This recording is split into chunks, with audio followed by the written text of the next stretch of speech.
En juin de cette année, un terrible accident s'est produit au Lesotho, en Afrique australe. Un petit bus transportant 20 jeunes filles de la branche de l'église de Maputo et 7 de leurs dirigeantes était en route vers Maseru, la capitale, pour un rassemblement de jeunes filles du district.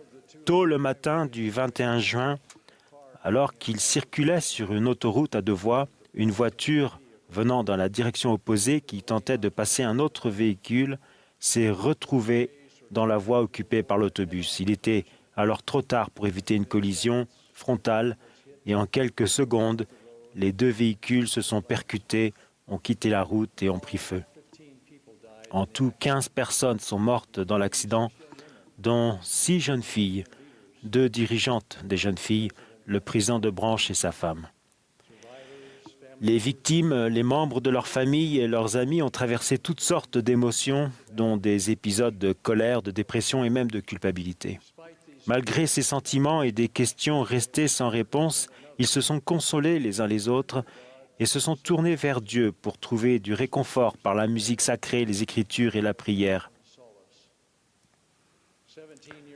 Setsuana Selebeli, une survivante de 17 ans, a témoigné « Jésus-Christ nous aime et il est avec nous, même lorsque nous avons le cœur lourd. » Une jeune fille et une dirigeante, toutes 2 hospitalisées pour des brûlures, ont étudié le livre de Mormon ensemble.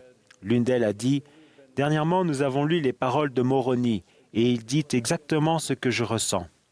Quand il parle, c'est comme s'il disait « Il faut que tu apprennes ces paroles parce qu'elles sont écrites pour toi, afin de t'aider à traverser cette épreuve. » Lors d'un service funèbre commun pour les victimes, Siabonga Mikizi, 70 d'Interrégion, a conseillé « Nous devrions tous nous tourner vers le Seigneur en ce moment et lui demander de consoler notre cœur et d'apaiser la douleur que nous ressentons. » Mampo Makura, la présidente des jeunes filles de la branche voisine de l'Eribé, a fait l'exhortation suivante. « Tournez-vous vers le Seigneur et trouvez la force d'accepter sa volonté. Jésus-Christ est l'auteur et le consommateur de notre foi.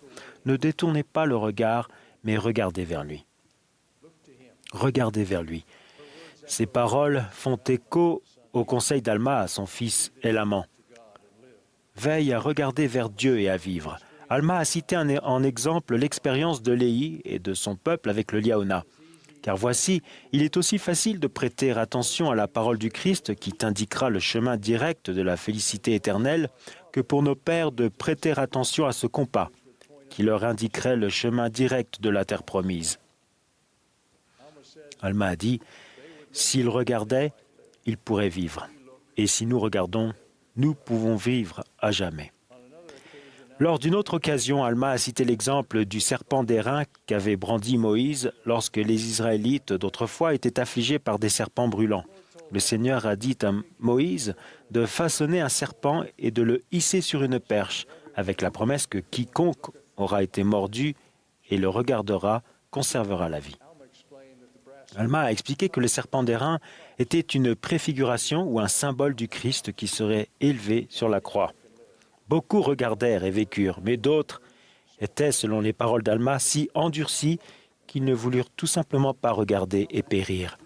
Alma a demandé, « Oh mes frères, si vous pouviez être guéris, rien qu'en jetant les regards autour de vous afin d'être guéris, ne regarderiez-vous pas rapidement ou préféreriez-vous vous endurcir le cœur dans l'incrédulité et être paresseux, de sorte que vous ne jetteriez pas les regards autour de vous, de sorte que vous péririez ? Alors jetez les regards autour de vous et commencez à croire au Fils de Dieu, à croire qu'il viendra racheter son peuple et qu'il souffrira et mourra pour expier ses péchés et qu'il se relèvera d'entre les morts, ce qui réalisera la résurrection, que tous les hommes se tiendront devant lui pour être jugés au dernier jour, jour du jugement, selon leurs œuvres. » Bien sûr, le conseil « veille à regarder vers Dieu et à vivre » ne s'applique pas seulement à nous dans l'éternité. Il influence aussi profondément la nature et le genre de vie que nous menons dans la condition mortelle. Souvenez-vous des paroles de sœur Selebeli au Lesotho. Jésus-Christ nous aime et il est avec nous, même lorsque notre cœur est lourd. Dans un monde déchu, où le diable fait rage et où nous sommes tous imparfaits, il est naturel de subir des déceptions et des offenses, de la souffrance et du chagrin, des échecs et des pertes, des persécutions et des injustices. Ce n'est qu'en se tournant vers Dieu que les personnes, les familles et même les nations peuvent s'épanouir. Le président Nelson a enseigné « Parce que le Sauveur, par son expiation infinie, a racheté chacun de nous de la faiblesse, des fautes et du péché, et parce qu'il a connu toutes les souffrances, tous les soucis et tous les fardeaux que vous avez connus, vous pouvez, en vous repentant sincèrement et en recherchant son aide, vous élever au-dessus du monde précaire dans lequel nous vivons. » Aucune promesse n'est répétée plus souvent dans le livre de Mormon que celle-ci. « Si vous gardez mes commandements, vous prospérerez dans le pays. Mais si vous ne gardez pas mes commandements, vous serez retranchés de ma présence. » L'expérience vécue par les peuples du livre de Mormon pendant des siècles démontre la véracité de ces paroles.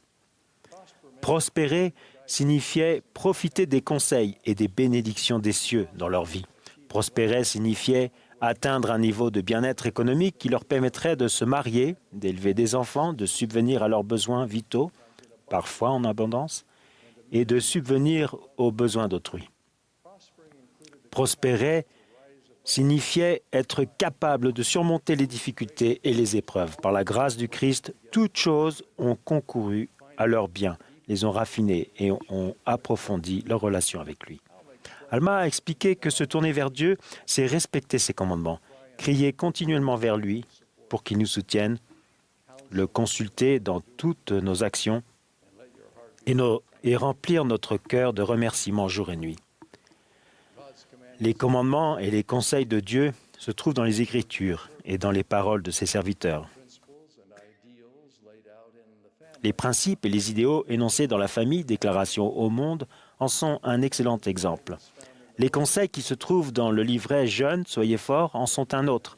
Le thème des jeunes gens et des jeunes filles de cette année est « Tournez-vous vers le Christ », tiré des directives réconfortantes du Seigneur à Joseph Smith et Oliver Cowdery. « Tournez-vous vers moi dans chacune de vos pensées, ne doutez pas, ne craignez pas. » Le livret « Jeunes, soyez forts » aborde plusieurs des commandements et principes les plus urgents selon Dieu et enseigne comment se tourner vers le Seigneur pour prendre de bonnes décisions. Ce guide n'est pas uniquement destiné aux jeunes, il s'applique à chacun de nous.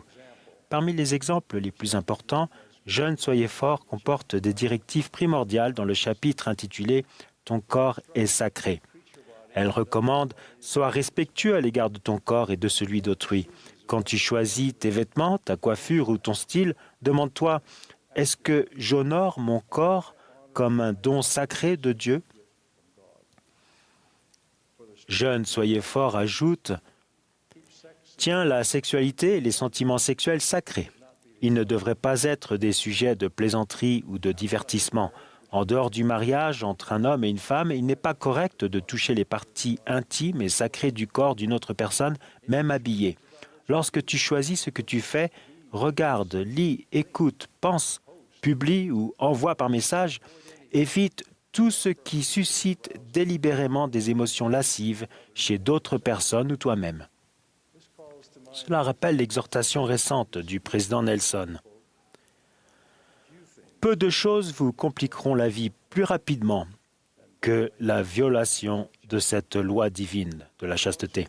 Pour ceux qui ont fait des alliances avec Dieu, l'immoralité est l'un des moyens les plus rapides de perdre son témoignage.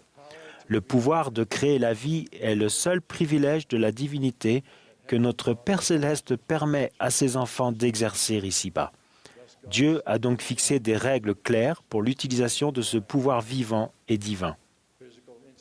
Les relations sexuelles sont réservées à un homme et une femme mariés l'un à l'autre. Il continue, « Une grande partie du monde ne croit pas à cela. Mais l'opinion publique n'est pas l'arbitre de la vérité. Le Seigneur a déclaré que toute personne qui ne respecte pas la loi de chasteté ne pourra pas accéder au royaume céleste. Et si vous n'avez pas été chaste, je vous supplie de vous repentir. Venez au Christ et recevez sa promesse de pardon complet si vous vous repentez entièrement de vos péchés. » Souvenez-vous que dans la promesse du livre de Mormon, l'opposé de la prospérité n'est pas la pauvreté, mais le fait d'être retranché de la présence du Seigneur. Sa présence désigne l'influence de son esprit dans la vie d'une personne. Lorsque nous venons au monde, nous sommes tous imprégnés de la lumière du Christ. De plus, certains choisissent de se faire baptiser et reçoivent le don et la lumière supplémentaire du Saint-Esprit. Il donne de l'inspiration et des conseils, améliore et affine les dons et les capacités innées de chacun et permet d'éviter les mauvaises influences, les choix regrettables et les impasses.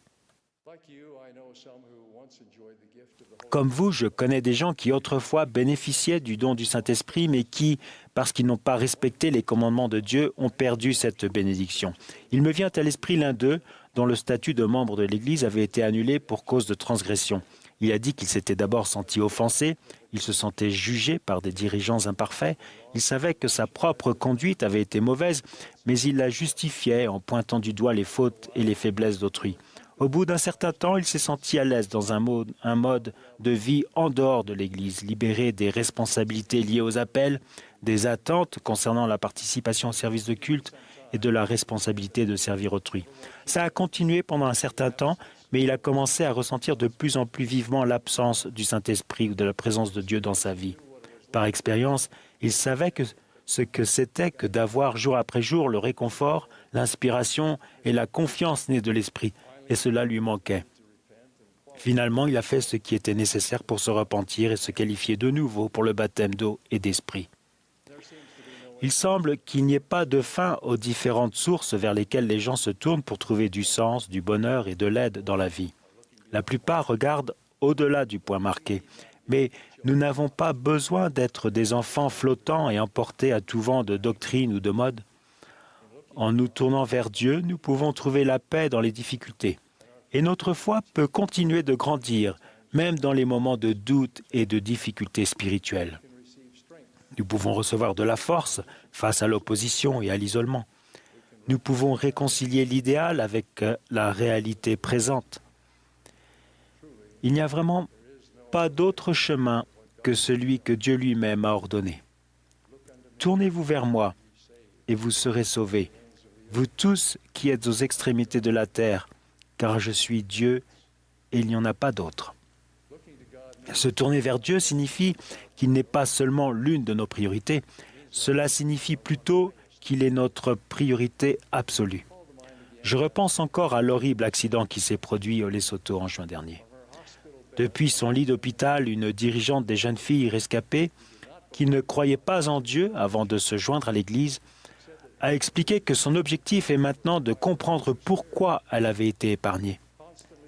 Elle a déclaré « C'est en servant Dieu sans relâche que je trouverai une réponse, si toutefois je parviens à en trouver une. Avant, je croyais aimer Dieu, mais maintenant je l'aime vraiment, vraiment, vraiment, vraiment, vraiment de tout mon cœur. Maintenant, il est la priorité absolue dans ma vie. Je témoigne du Père, du Fils et du Saint-Esprit qui, parfaitement unis dans leurs paroles, leurs pensées, leurs volontés et leurs actions, sont le seul Dieu vers qui nous pouvons nous tourner pour recevoir tout ce qui est bon.